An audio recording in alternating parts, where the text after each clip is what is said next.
Therefore, Sabri, a brasso say, Ishia Diana, and that Yeshia dear Edia fa, Abako Sembia, a sea Ghana, not a BNC Ghana da. And on a Yeshia Yebe Kaikai, if you say, you was a Busumi num. Na a Yabako Semua, a BNC or my Ghana da, or my Ghana mum. Muntieni yepa.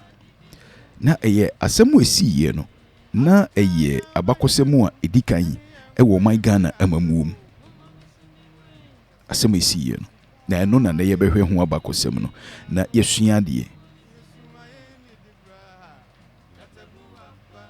Emfiampim ye no eni dumienu no mu.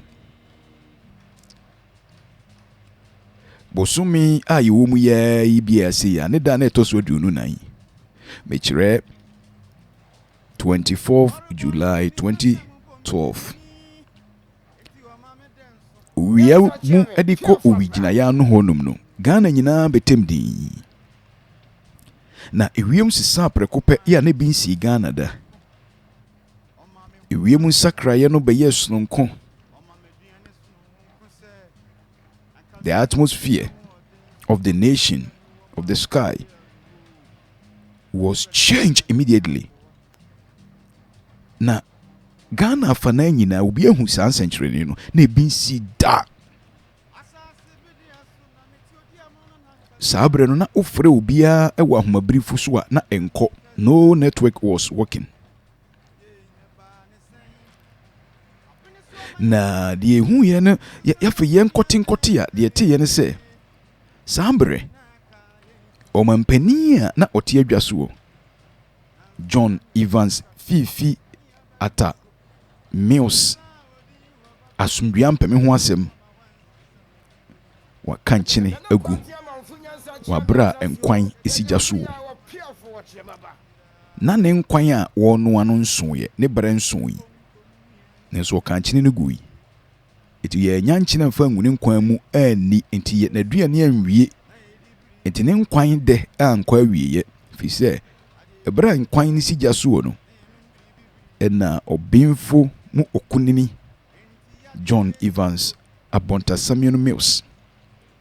o kan ni nchini guye wa bra na odi onu anamamu nkwan asija so na wiembe ye din wiembe dani nkuntabuo mu no emfie maako dumienu niye 12 years eni na bosume no pepepepe so ne ewo mu yi enti omampanyi Mills free mu no bosume pepepe ni SANKOFA dwumadie yi ye de sua bakosem amamre ene amamre numu amane ene abibiman entete a eno ka amamre no ho no ti amamre ne twa nyina tiawa ne yesan hwe ya bakosem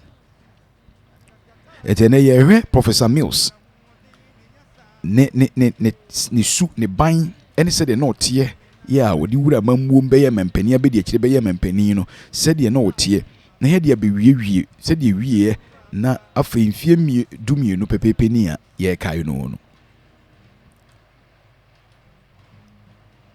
obinfumu okunini John Evans Abonta Samuel Mills mfanti dupon wo no afi apim ahenkro aduanan enan ewo ayehumu busume no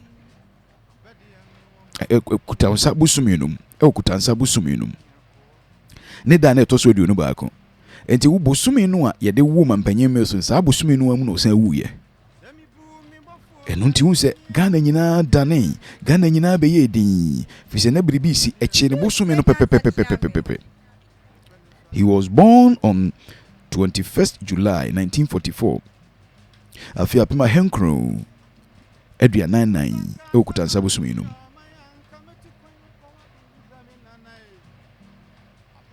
eno wo no na mampanyi Mills a ye kana semu won wo no wotakwa ai wo apue mantam Western region takwa ne wo no na ni dian kasa ne maame mu de ma no ye John Evans Fifi Atta Mills na ye wo no takwa ne nche so ofri takwa ye wono takwa de won se baabi a wawofo wo no ɛhɔ ne ye wo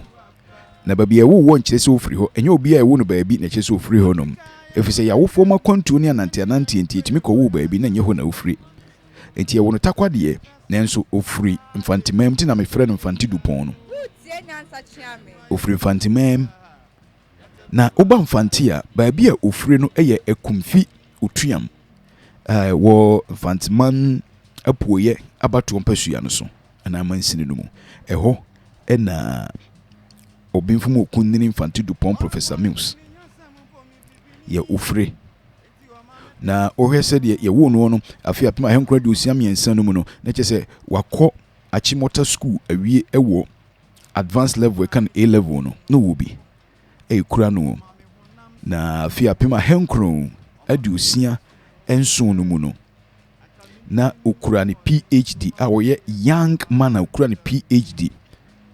a wode benya okunini mu obinfum okunini no abodin krata no na wo mfia du no nso 27 years nyame dum no tire na ho brase enti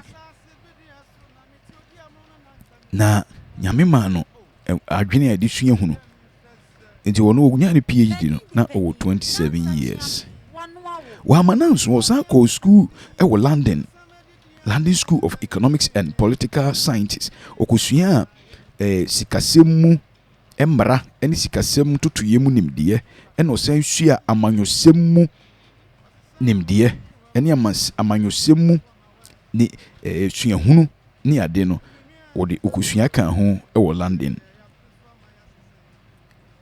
ɛna obai waye nnwuma no bebre oman yɛ adwuma ku agige to ma yɛ wa koye panini wo honum waye na opeball pa nso so the Accra House of Folk wa koye panini wo no na ball obo pa ye hockey na hockey na obo no enti no na na nije hockey ho enti no obedi ade obi okosi hockey pitch kama hockey pitch ewo yi honum no kama na Professor Mills ebra oba ya osi suo no na woduru na ware mfie su no onyankopɔn ma no ba fefefefefe bi eye Ernest na adumi osa na wonim no no awo fefefe won pɛ no ho asɛm kama ho fe kama na Awurade ede no ma no na Professor Messi nya obaba ko e friend Kofi Atta Mills Samuel menim sɛ wonim no Samuel Kofi Atta Mills na afi apema henkro de okro enso no mu eba no ano obeye mampanyina be de akire de ma o mampanyina no so anya ne ba bi kro emse sese kura no wasafo na be de akire wasamando o mampanyina no so anya ne ba bi kro eye tutujagu odum Jerry John Lawrence ode ne ho amponua opudom efa no be ye na be de akire saabre no mu ena edidi mu ade ba be pim mfie mpimienu ne ba kunu mu a abato nsesa ye ba ya enam so ma o mampanyin John ajekum kantra nwambrempon NYANSA pokofo edi ne sunkuni mu abro a ono so gina ma NPP na Professor Mills gina ma NDC te firi ho no woni mampanyin kofo presu bia anyeye fiempimienu ne nan woni mampanyin kofo pre anyeye mfiempimienu ene enwotwe mu osan ene mampanyin a wodi ade ene nana adodankwa otu ahini dade ntwa akufo ado timienti borofo de esan preso eno so wodi nana adohwe fom ewo abato medwa kitikiti bi mobeka ya time insensem time constituency ene din kunimdie no bae ema Professor Mills mobeka ya 28 na eden ohwe MPP ko ba bi adom ana wo mu puo anwomtofo edi achi ne dom tino so agbena na eno na ma nkran kasa agbena be ye kesipa no na onto abatu omko abatu isu ba ko mienu miensa na ayire na fe ye pekitua bi na yehu de obedi nkunim ene ko twa wo tan ene ma obinfumu okunini John Evans asundue hin fantidupon abonta samienu miss ebeye mampani na ye meka na semu yi kire se ye ba be kod deep pa ye be domo suko na me yi na bakosem no me yi so wɔn sɛ tete no no aduane na de nkontomire gu aduane no so enti ehura wɔn pɛ sɛ no bɛ nkontomire bɛ yɛmrɛ odi kan kɔ bie so na wayi nkontomire ne mako ne nyadoa ne kɔnso na de gu so na wutwi na aduane si gya so wobɛtwi bɛwie na aduane so abɛn enti sɛ miyi so no afei ne bɛdi aduane no ankasa piao na Professor Mills ono ene mampani a odi abakosem abagana binyansi bio ebinyansi bio se mampani bi ti akonwa so na wawu akonwa so na ebinsi eno nti na ho akohia se ye kai no fie dumienu pepepe ni dia wo busumi we ya mu a odi to ana no nse do na busumi se ya mu so na ye wo no na ewo se yehwe na bakosem eni se de na ositie ewo amanyosemu ewo man Ghana mu ti wen waso na ti adesua ne yie ebra enfempi mienu eni enso no mu a wo no ehye campaign ase ade ko enfempi mienu ne nwotwe a na ya abato afia nkasa campaign no mu ye den eye ntoabo no be ye den no ono so hye ase se wo bo ntoa na woni nana adodankwa otu ahini dade ntwa akufo ado timi antiborofo de ayere so na wakɔ akansie no na yahwɛdeɛ obedi nkonim efise saa bre no na ɛyɛ MPP aban ene tie akonwa so na saa bre na nanado ɔyɛ ɔsoafo ene na ɔmampanyin dada John Ajekum kantina nwambrempɔn yaw de awuo kufo nkofo nim so ɔde kofi ɔde yaw na ɔna tie akonwa so enti na oso ono so gya mu wa amanyokuo num na wode amanyokuo no hankra no ehye obi nsem tie kɔhye na nado nsem saabre na nanado ene enipa dunsun kopre ya mbakaye a enam so ma wotwetwefo panyini owura Asiedo Johnson ma no yankatia one omsentwerefo ehia ya wo se akromfo dunsun kohyia no ti saabre no wonkoto aba nanado ene osoafo a na wo saabre eye John Alankwadwo Chimantin ekɔbɔ so ema John Alankwadwo Chimantin ka se ne nua panyin nanado so mbesa kɔto aba ne bio ne ade no ebi ade ntɔkwa ne papa mu bɛba amanyokuo no nti ode ogya ama ne nua panyin no wɔnkɔ enti 2008 mfimpi mienu ne nwɔtwe no ene ogya ama nanado se ne nua panyin no anya hwi wanyini kyɛn no onde wonfie kakra nti obetima saa ne afoforo abɛpre bio nti wɔnkɔ enti enam so ma wɔ ne Professor Mills egina wɔ mfimpi mienu ene dumienu no ma MPP ena Professor Mills gina ma NDC enti na atonto abo na afi ye be hyase atie bra Professor Mills share ne nto abo ase no ne kasa ne kwan ofo aso share ne nto abo ase ede ba ya eti wen waso na yensua na ho abakosem yi na yemfamra meduru se de osibu ne man ene ne su ne ban oman biara yenkai yakofo no oman ne nsese obeku ho amasa oman no ti yesi every nation that does not recognize her or his heroes, it is not worth dying for. Mpempi no ubeye bi na kwa yimfi ubi obi amfa ho na nso kwa brochira obi beye biribi a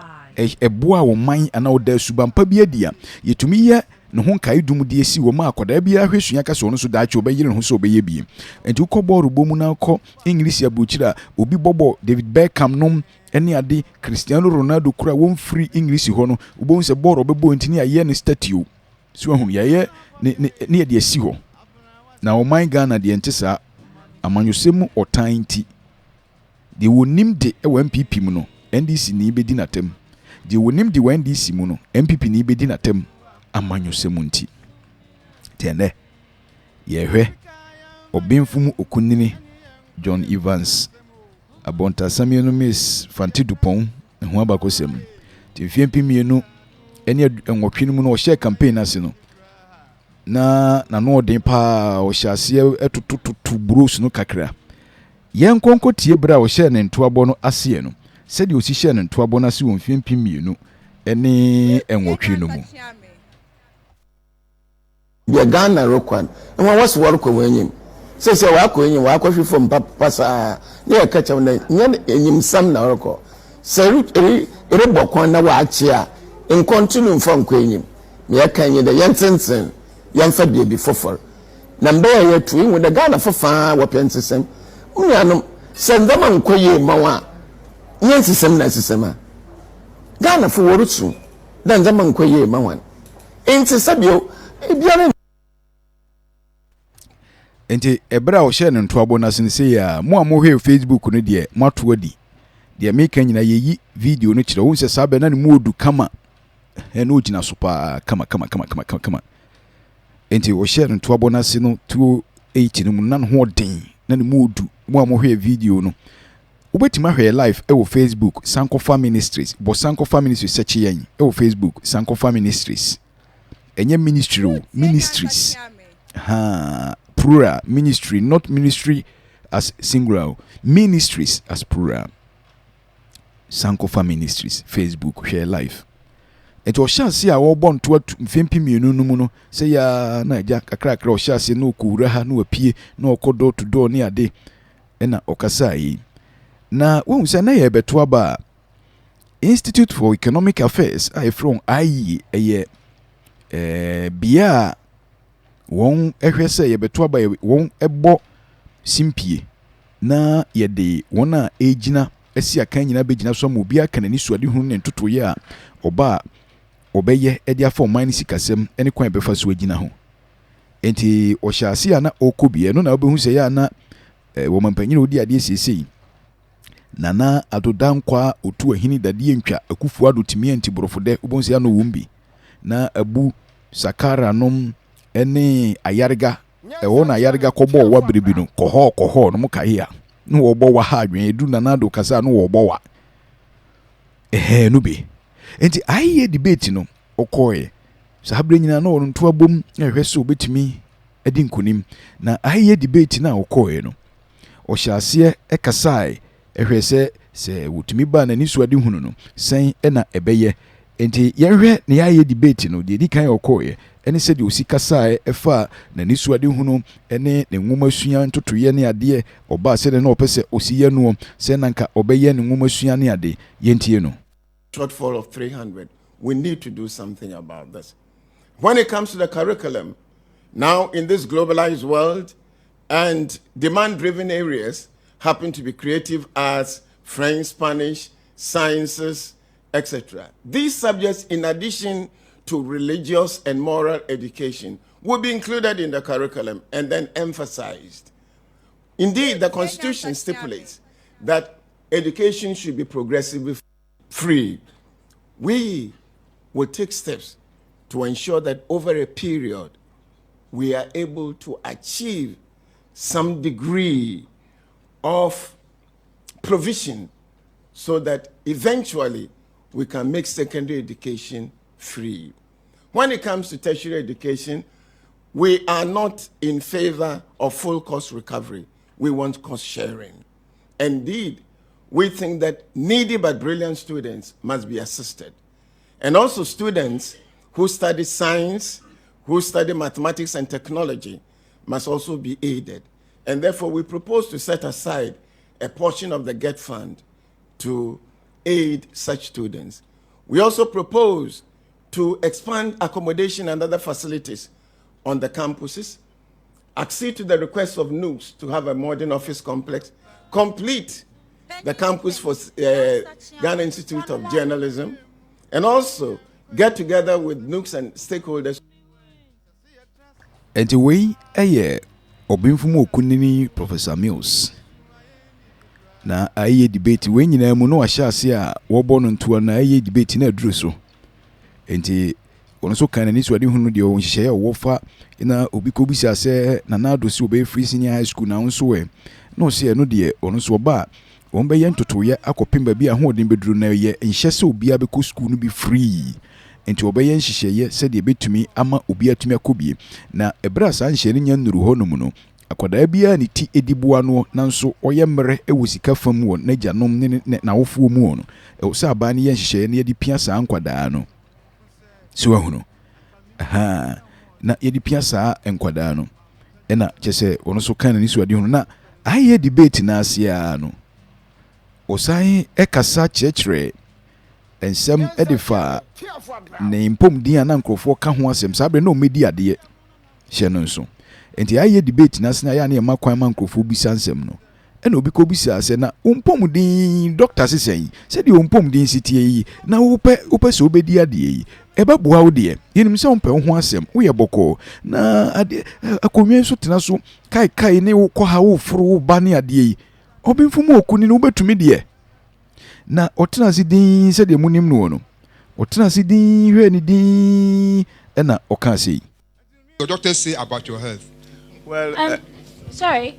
Okay, please answer. But just a point to note that from what I understand, people's medical histories are personal and is between their doctors. But I think he still like to respond. Please, I will answer the question. I'll answer the question. But thank you for posing this question. Atta Mills is not a superhuman being. I'm not. At the moment, I'm fit and I'm doing my work. Just like any other human being. But like you or like anybody here, nobody can say when the good Lord will call him. I may live to be 80, to be 90, or I may go next week.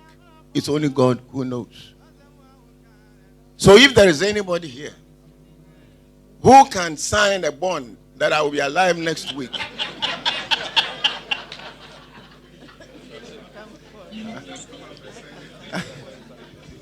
but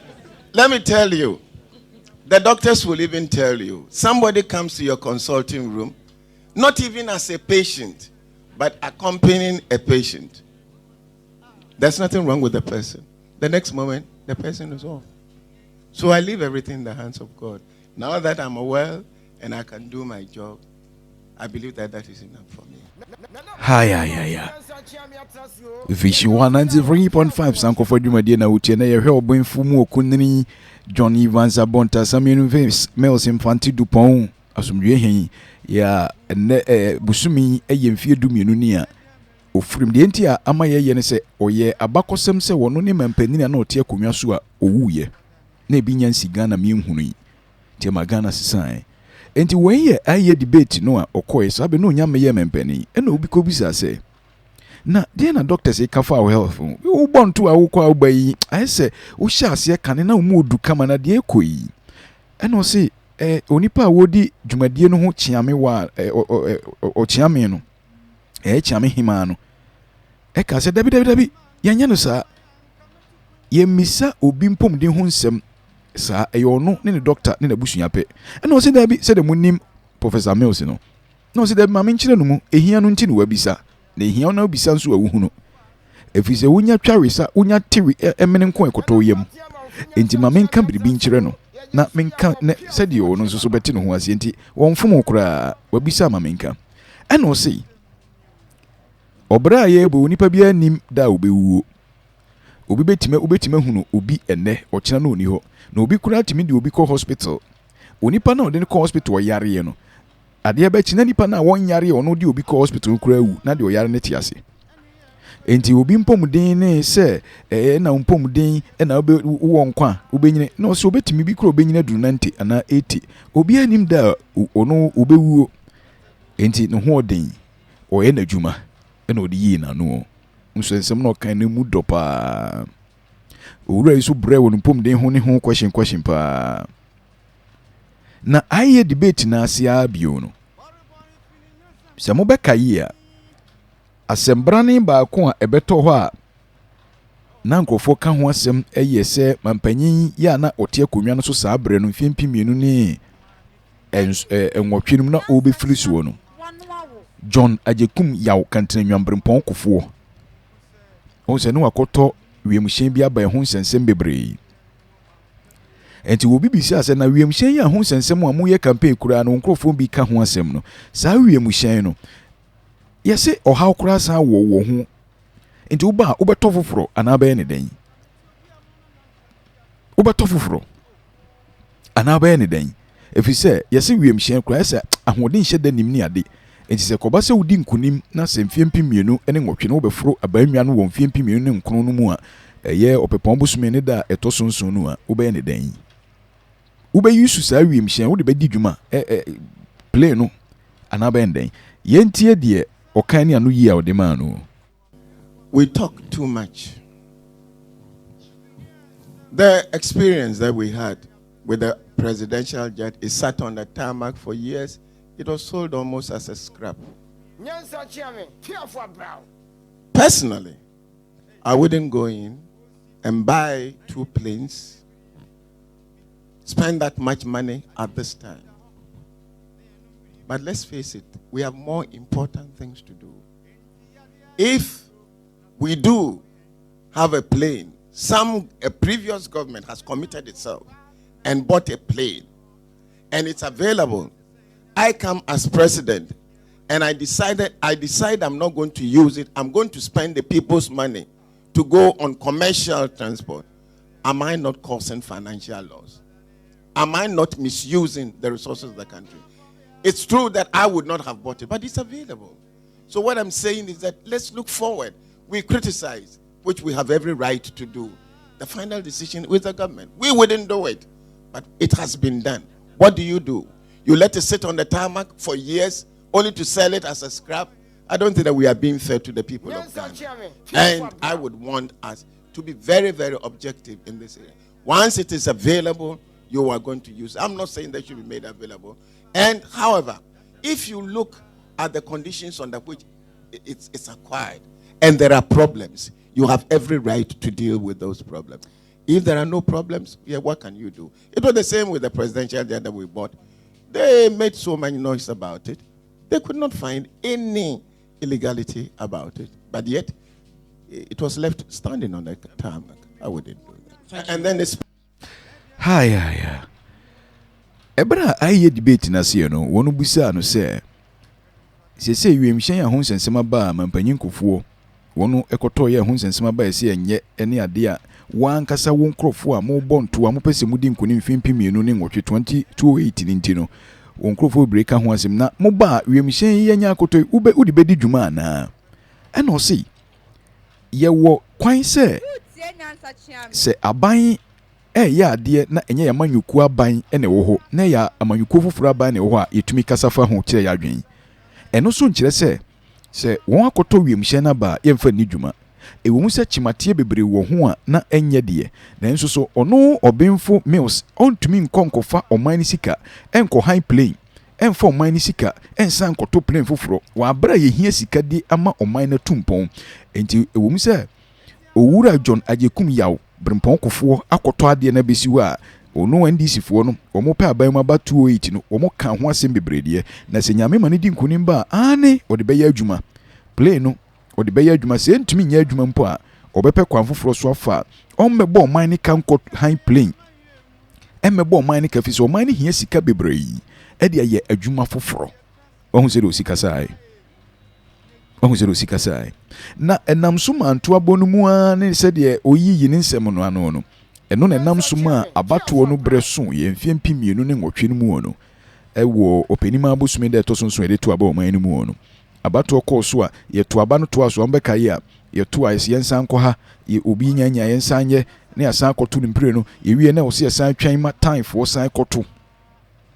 efise na ba bia du nanka omampanyin ya ote akonwa so sesei sabre na wo ye obi a opre abaye mampanini no nanka onya beyese enipa beyese bia empimadu no 20,000 kura de kanema no ho nanka wodi nkonim etu wo hwe atan beye 23,000 pe aba ekoto ho na obenfu mu okuni di BT no ena mobeka ye a mampanyin kofu ama MPP fo na anko na omampanyin a wenyan ba bi kro mampanyin dada tutujagu odum jajeri John Rollins wode ne ho amponi opudom onde okoi eko puru hopa okotwe ho ginae ema abato no koso no won to de ma NDC ema namsuma obedi nkonim ebra Professor Mills bedi nkonim ye no ohimpon odi ka call ne nanse ede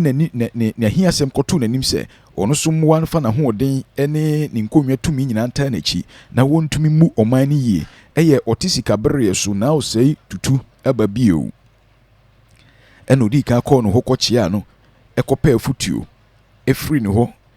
won di edem nkomo eno nsan bedi badwam nkomo fi se nyen nkomo a yedi ne badwam nyina yedi ne dem nyina ne beka ne badwam enti amamre mu wono kwa wono betena dem adi ka di nkomo nanso enam se dom twen badwam nti badwa so hia asotie mu asem enti wo ba be hia no wo edom mu ema osan de etu no fo ewo honom sabra fe na wadi nkunim na wahwa ya wie ewo mfempi mienu ne nkron no mu enti aba no course wo no mfempi mienu ne nkron no mu no eye opepon busumi no ne de tosumi ensa ene wono eka se wono no wawini. That is 3rd January 2009. 3rd January 2009 he was declared president. Ena oshaye 7th January eye opepon no da to so nso ena okura afuna mu shaye oshawie no no call manhia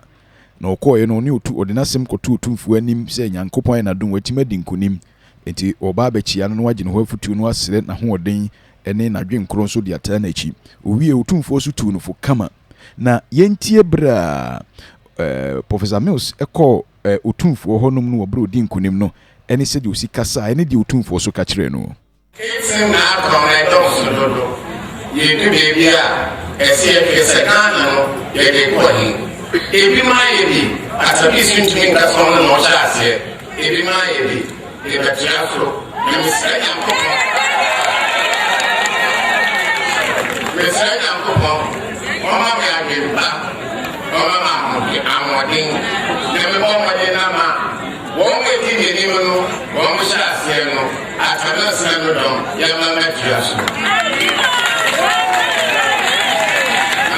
yɛde yɛbɛbɔ mpaeɛ ama Asantuma nkyiriw Asantuma yɛnkyiri NDC na nyɛsɛ MPP ana NDC ana CPP Asantifo bi don NDC Asantifo bi don MPP Asantifo bi don CPP the obi happen okro nei na NDC aban yato abama na wono anyan NDC aban yato abama no muso mbozo every referee on makan said the be mpuntu beba mpuntu ekwan enim NDC enim MPP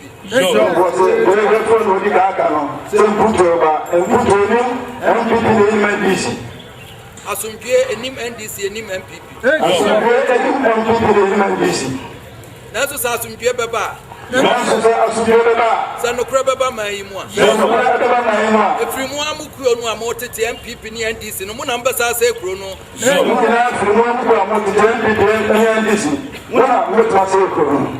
and na beba ko sa ekuro no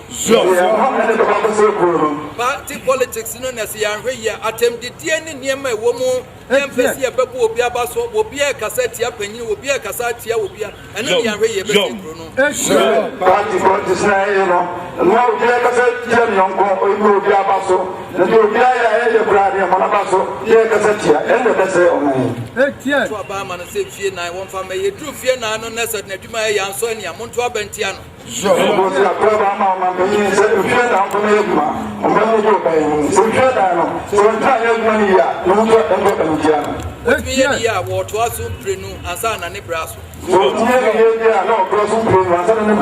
Ghana for Mumiantia says, I need Nyankabomuni and Famuapa. A band way any ya way Magana, my one any ya way Magana, my show. Ghana for me, just I need Yankabum, Yakamagana, so I need ya Magana, so I need you to Ghana. When a wabam so Yantia says a Ghana for 2 minutes in whom they drew, Yanfa to me, anyone find yet your pet. Wabam, someone just as a Ghana for 2 minutes, and I don't have a good baby, only for 1 as a 2 and I don't pay. One day, I am a minister near you know, Sadian and Ra, Yasi bin Mabun Kunta, San, examples you ever from the Mabun Kunta. So I am my swamp for ministers, so then let us a people who come Sasuna, who will be from the Mabun Kunta. No protect yourself. So, no protect and I'll say back if you come. Mampanyana Yatu Abama and Adaro Mamudiania to me, Mumfa Bruni and Idiamano. So, Mampanyana Yatu Abama, I am Namusono, Muna to me, Mumfa, to put any Emano. MPP president for no nipa atwa mo ahia fa atwa kontompo kyerɛ mo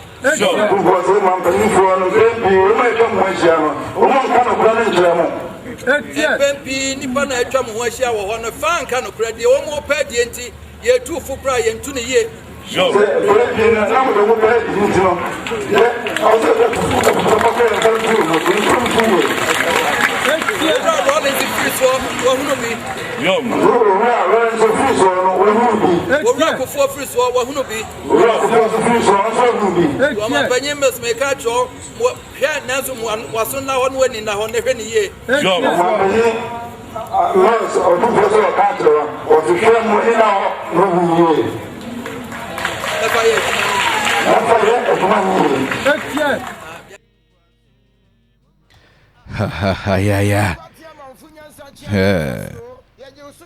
Wahu sɛ otumfoɔ kasa pa 209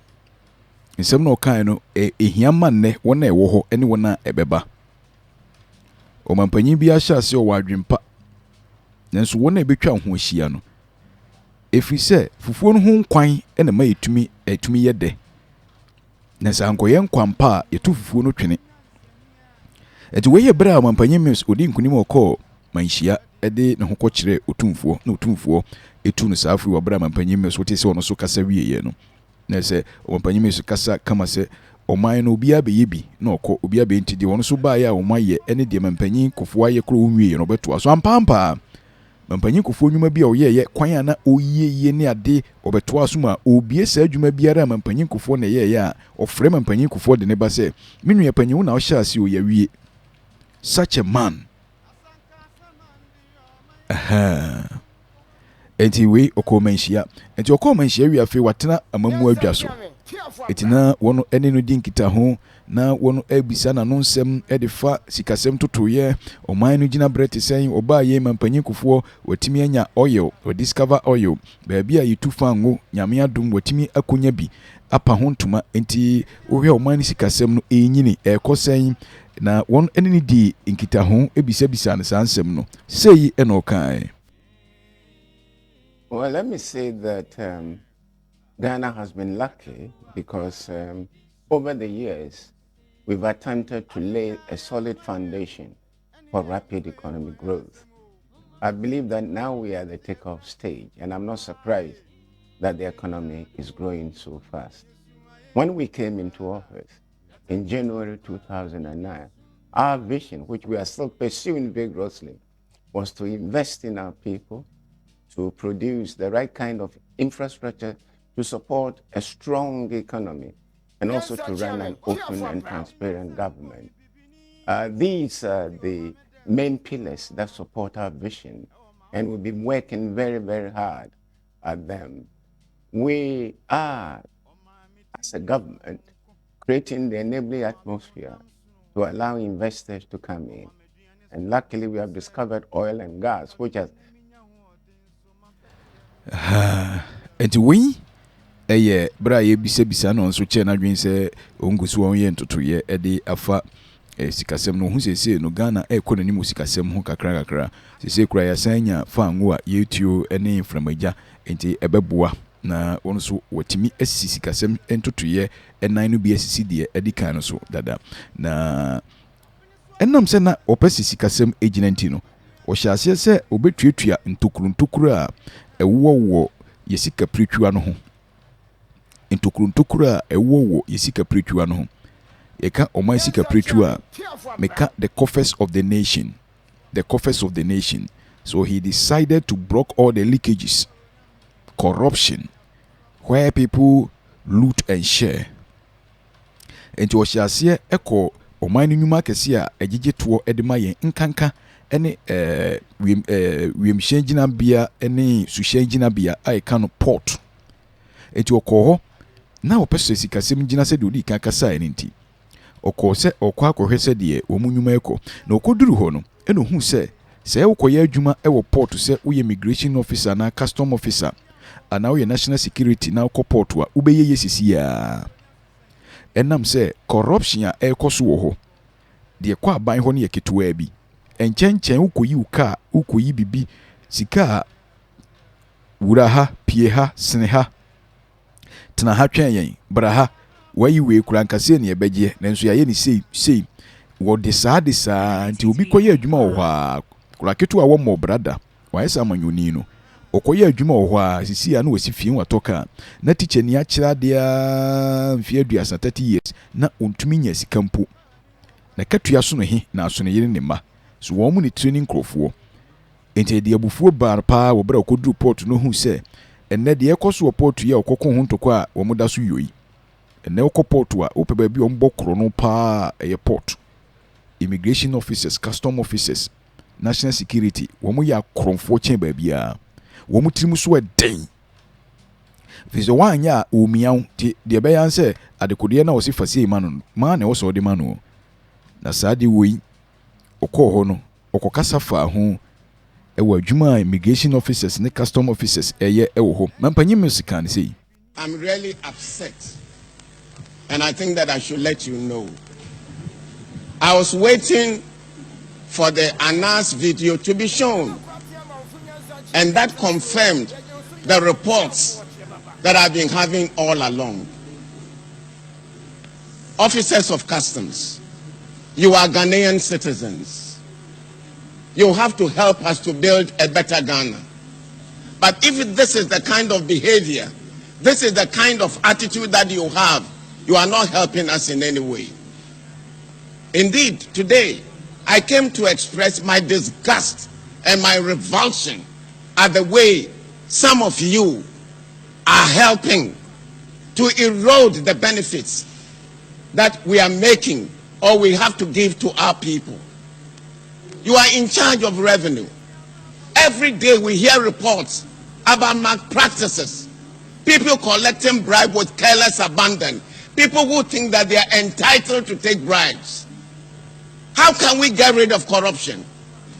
I'm not saying that nobody should appreciate the work that you are doing. But when you make it a condition,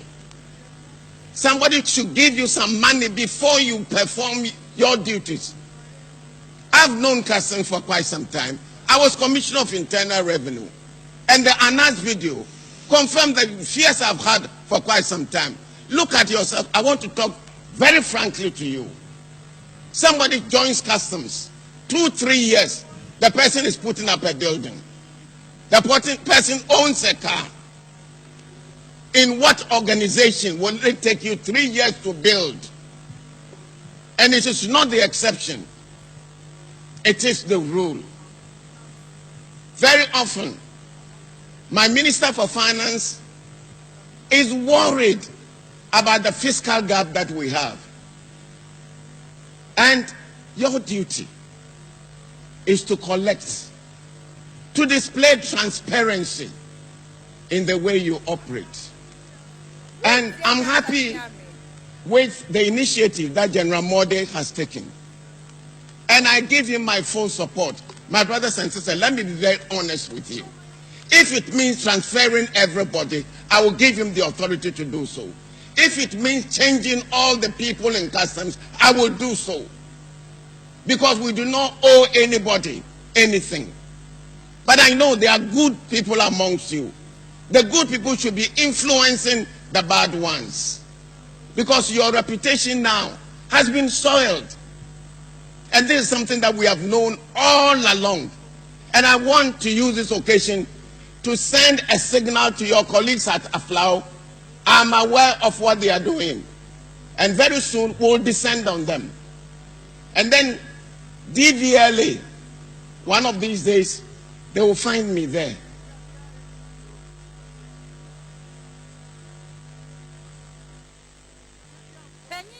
My brothers and sisters, this is a good opportunity for us to showcase Ghana. This is the gateway. When people want to do investment in Ghana, they come to the gateway and they are met with corruption. Go and come, go and come, go and come. Because there are some who don't want the reds. You want the blue. You want the pink. You will collect the green and the other colors. Yes. Don't be surprised that today I'm in an angry mood. And I have every reason to be angry. Because you are depriving the generality of the people of their entitlements. Look at the number of people who can hardly make ends meet. Look at the number of people who cannot go to school because we don't have the resources. Look at the number of people who go to school under trees. Look at the number of people who cannot even have access to medical care. And we need the revenue to be able to do that. And what is happening? The money you collect does not belong to you. It belongs to the nation. And nobody has a right to appropriate what belongs to the nation. And I've told General Modi that he has every right to do what he thinks is right. Of course, some allegations have also been made against GCNet. Their day of reckoning is also going to come. I'm not going to judge them on the basis of this, but the matter must be investigated. And let me also say this. Who is watching the watchman? You have security agencies which are operating here. I wish that the revelations from Anas could have come to me through the security agencies which are here. No, that has not been the case. You have a situation where all kinds of task forces have been created. There are people who come here throwing their weight around, dropping names of so-called higher-ups. I've told General Modi, and I'm telling you, if anybody comes with the president's name, the first thing you should do is to arrest that person.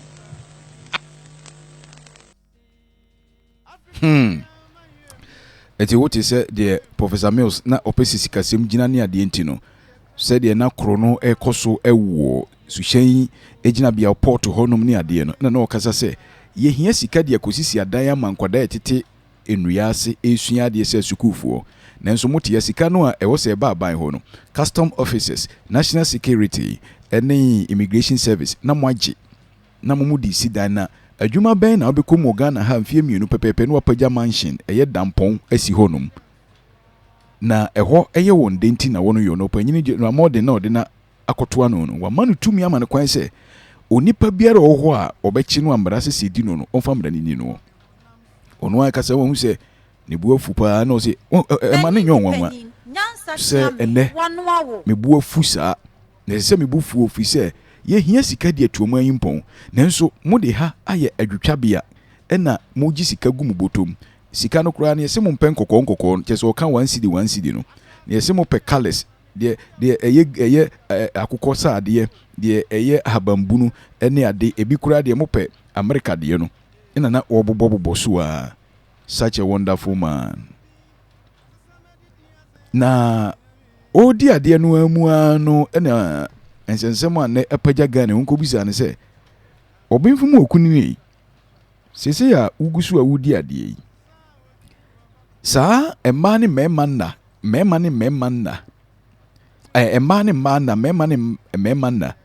ene enipa eware aboa ene ade no wo ba pene so ana afi sese kura no ewiase afana nyina mama yahodo wo boa yen kura no wo mu se o maya wanya ntum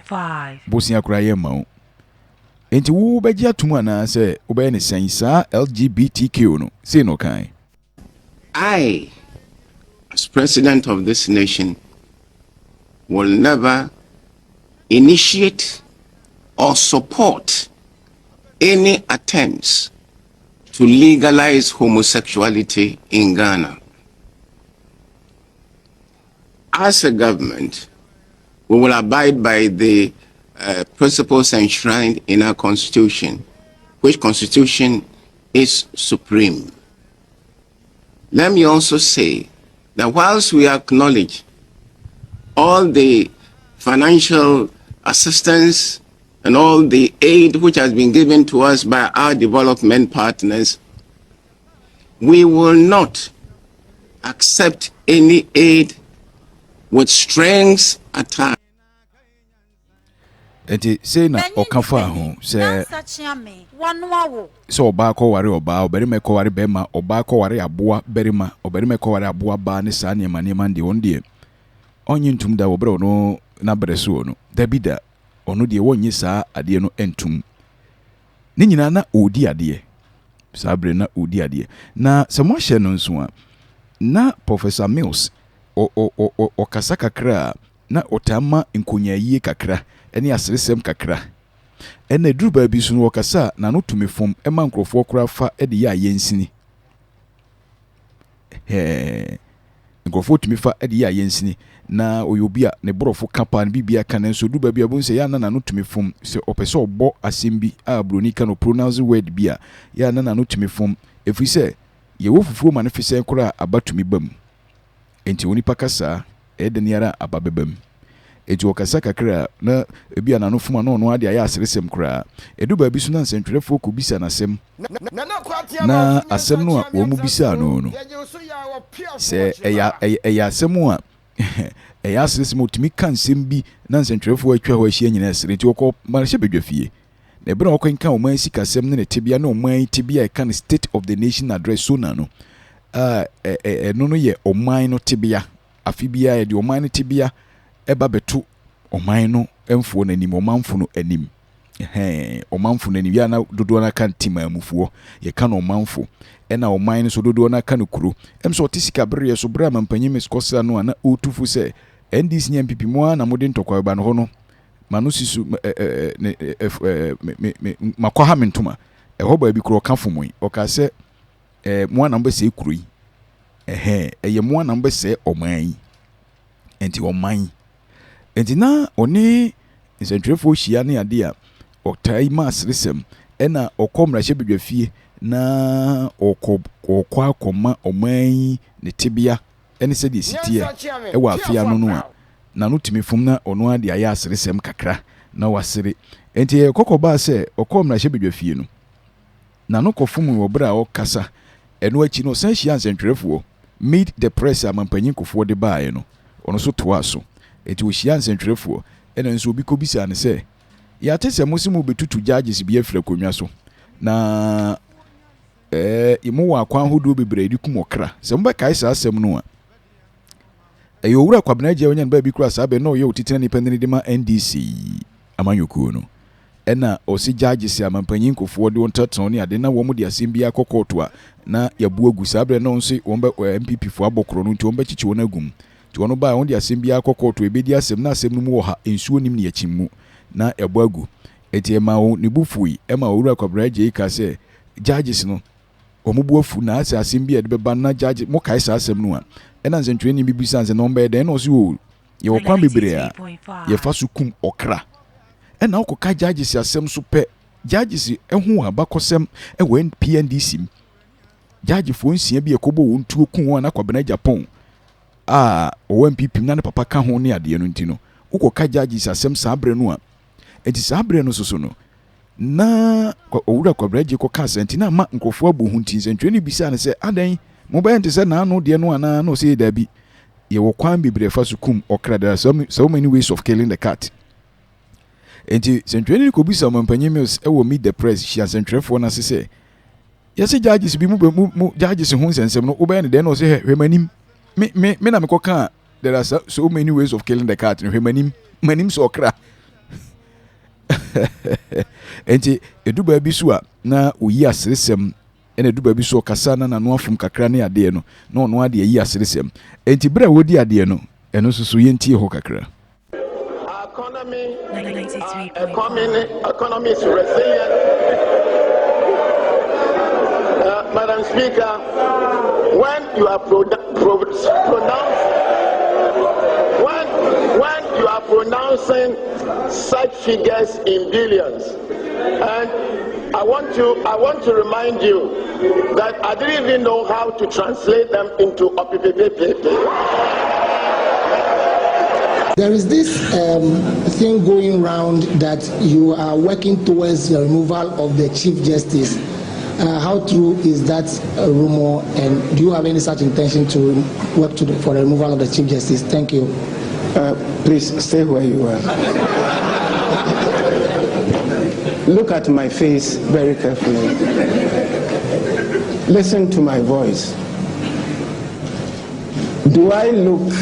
and sound like a cat hunter?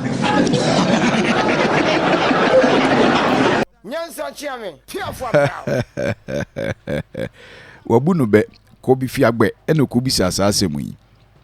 ene wabu no be no o se yeso pese wutu atemuafo panini no na no se he bra be hwemanim o hwemanim am se obi a okunkum kra obi na okoka na asem na se wo bu owura kwabena aje ebe ono okoka kill there are so many ways of killing the cat yakobi so no me dia me nkarwe eti eno eye Professor Mills na didie mu one ade no na damfo pa sofo panini ba ko no pena sempa ye TB Joshua eti nkofo hyase ne yare ne ade ene na obedi nkunim so na okọ TB Joshua ko bompai mo hye nkom so obedi nkunim fiempimienu ne nwotwinum enti ne hododo no ne ade no oye honhom hunamu de no na osan ye honhom mu nso so de ti okọ bompai ye ewo TB Joshua mo boa no mpai bom ne ade na osan ko hospital nso so e de ka home na okọ TB Joshua ene no kodi nkomo yenti ese de okano 93.5. There is strength in sharing views and ideas with like-minded people. My brothers and sisters, we are all the same children of God. Let's help one another. Let's hold each other's hands. And whatever happens to us, let's give praise to the Almighty God. enti we ye broko ura TB Joshua honom no de betu yem bia no yemfa seda ema onyankopon yenyina nipa baako emfa ho se wote Ghana esuma Awurade wote Nigeria no e onyankopon kro no asase nyina ye nyankopon de nipa na achichima ye no amaman afa de ebroko TB Joshua honom omu nyina wo mo kra home asomdwem fi so omu nyina mu gina ho amohwe o mu Facebook yi wo mo ntiase bio na TB Joshua nya de ba biko Professor Mills so nya de ba biko James si obakwa akosra no wo honom si wo mo ntiase bio na ebra oba bedru ye no na ne mpom den no e hyase se ha no na ne mpom den na hyase se ha no na enam se wisa e konfie mu nti no o hyase se se kanso tro a yesi no siribo se chekwampon so ne santi onipa ho mfa no a kogya yarehwe odani twire mu amano ne kogya yarehwe mo be kai a sabre kodi be na otwemienu e kobusumi na nkrofo bo na wuto ene wafirim ene wawu ene wa senti bra a obeba ne nam sa yesu mamanyoku na wono na odi ne dinimu edi ade no ye ndisi no e kobo dompem ene Ghana fo ni bi e wo wiemhye gina be se won de twen no wono ahia no kwa manipa nyina hunu se won wuye na de wo mo kika ne nokre enti bra ofri ayarehwe beduru ye no ohurihuri kakra tenteni mpom e de kire won se wosi maawu me so bi a wawu a awuto no rebom eti ohurihuri kakra e kire mpom den tibia ne se no ho ye ohurihuri ya obre ye no sentrefo esan de akasamu kosi na no se won kasa na sabe ohurihuri abre kakra ntino na okasa no se na obre wom na sabe na fe no akogya yarehwe aba foforo a owo wabeduru eye wiemhye ejina biao na yentie sede osikasa ebro kogya yarehwe wa manone a obeduru ye no. Now, according to the Constitution, whenever I leave the country, I have to indicate. But thanks to each and every one of you, I would urge that we continue to pray for all those who decide to go for medical checkup or to go for review. I have a message. The report of the review tell me one thing, that past, the present, and the future.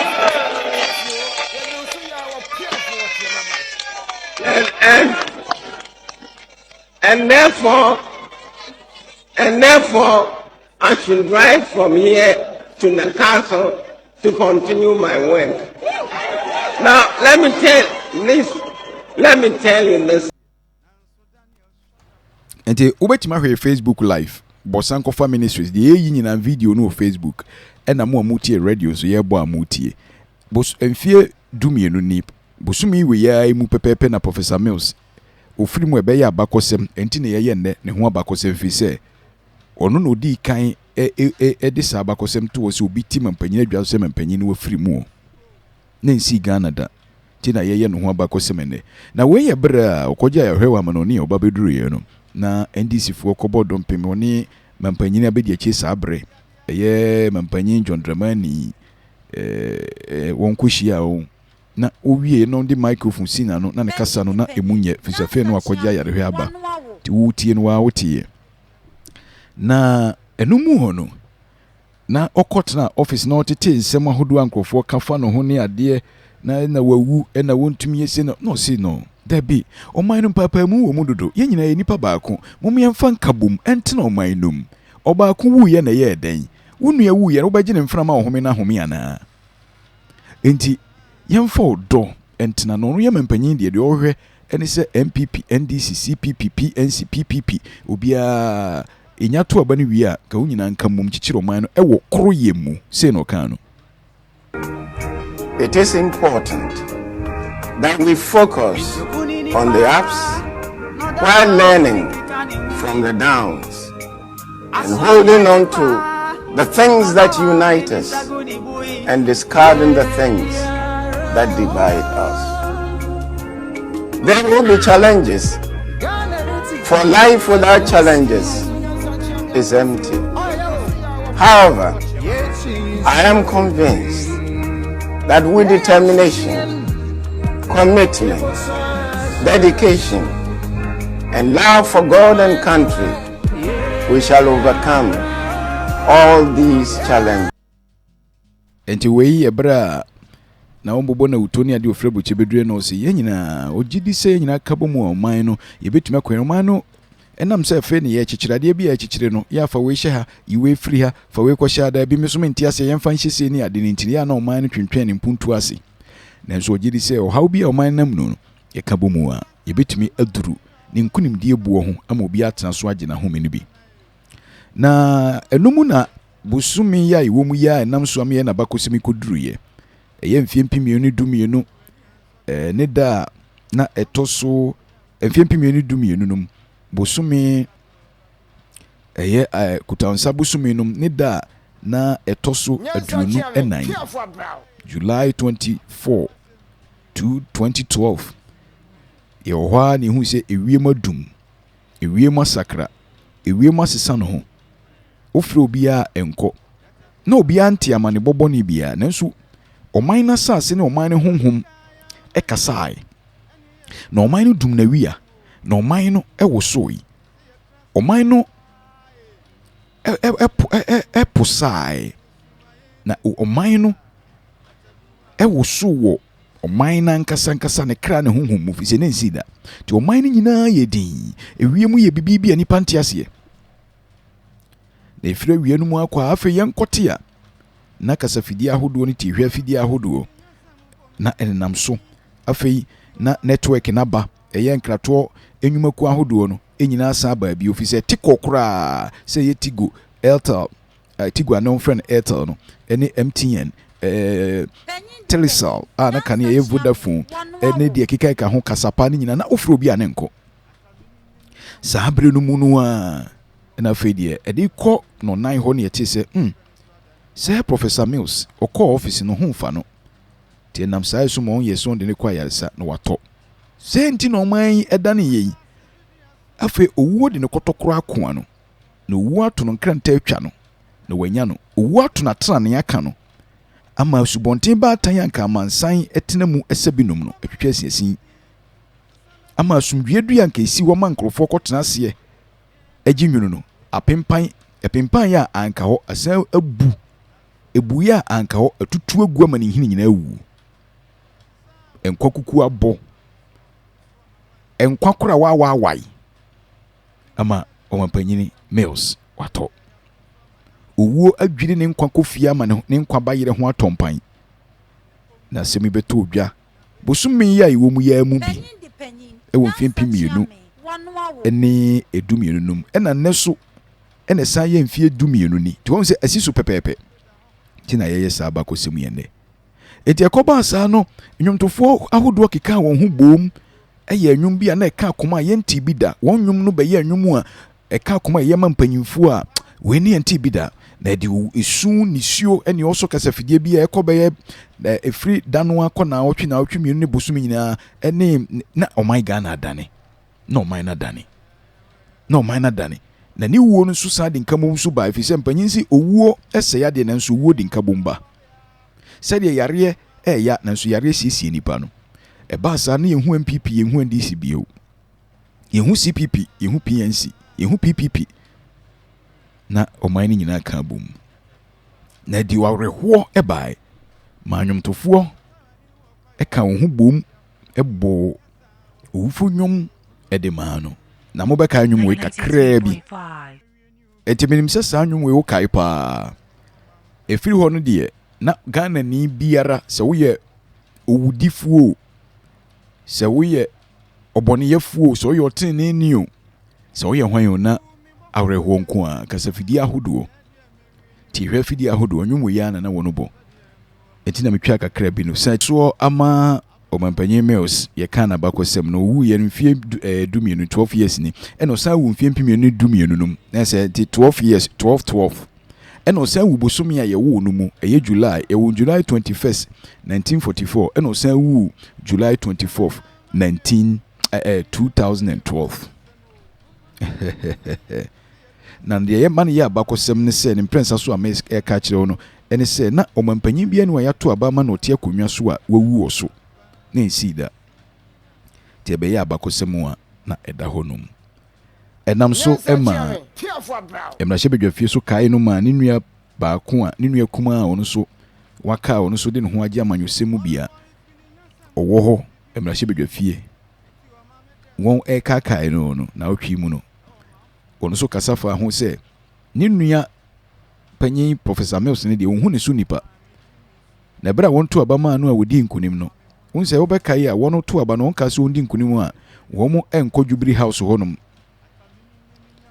Dynam panyin Kufuo si no wo mo nko ho e ma agudie mu ono em so twetwefo panyin ka se wo de be yenkukubuo enti oba na o castle atena da mu honum eti wan pese obeko nti ni nua yi kasa no se castle ho na na wo no ba bia na wo da kura no ensu oto na enwunu gi so mo de ade ekosi ho na obi san se bra na de na unfri ha ba bia hoti kura sumdwe ni ade wo ho wan kasa se bia fie na opese ofri ba kura te se mampanyin Kufuo no ofri fie na ba adwuma efise no onwie Jubilee House no na Jubilee House no so kura no yesi se oman ni di mfie aduonum no ene yesi ye na ayen kaide enu nti na ma wo si Jubilee House no se yentumi ntina tete no ana ba bia abrofote na wonde ye konkwaso mu nkwaso honhom no bekoso atena yeso enti yenko ba bia na Flagstaff House eho so na wo mote ho de ne nso ya sidan foforo na yensesa Flagstaff House no fi se sabe na buruni na ote ho yese ye dimadi nkunim de se yenya fa ahudi a ada ne yensesa no ne yenya fa ahudi enti yentu no Jubilee House wo bra Golden Jubilee no ye die na so man nya 50 years no de yetumi sisi ho ni na eto asomu pa ya mampanyin Kufuo si dan no nenso amanyosem ne ade enti no ka so wonko ho eti ne nua yi kasa no kire amane a na ofam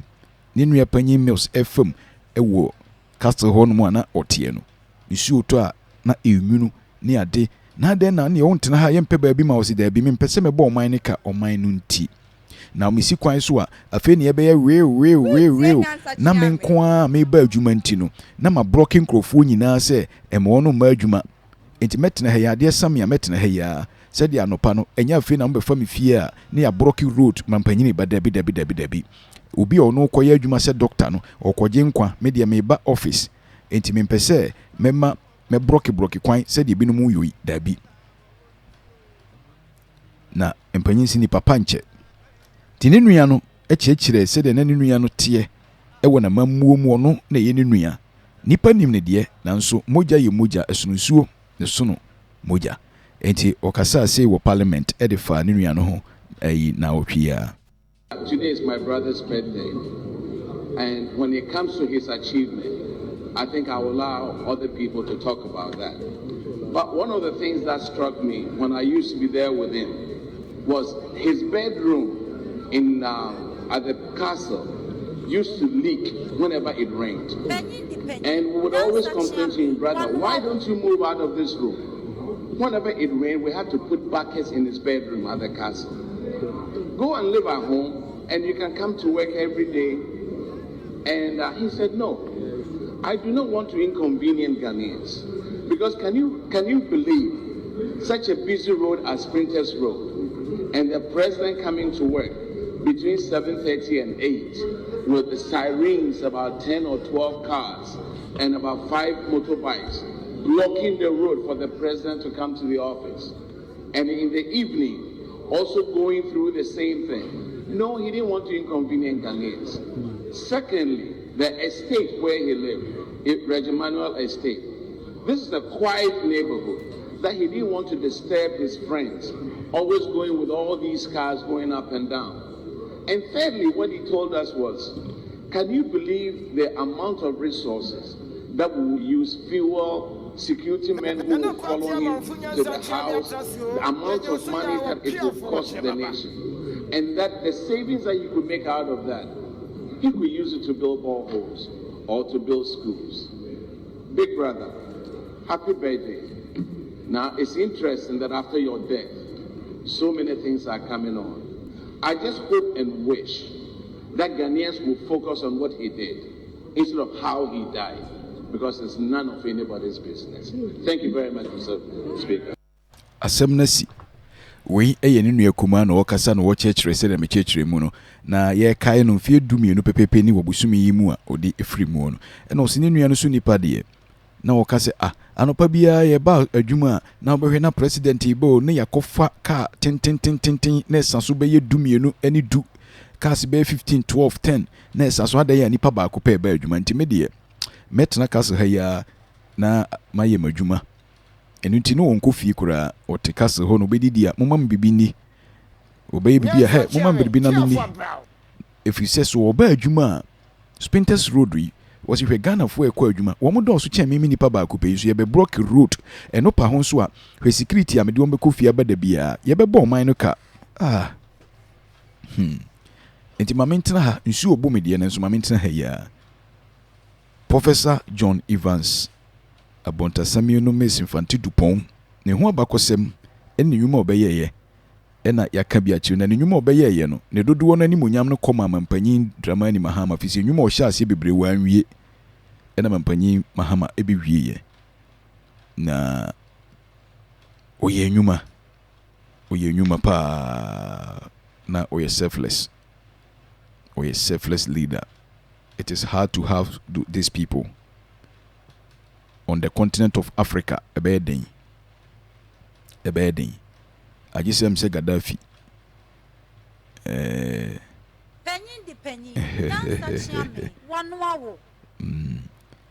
Enti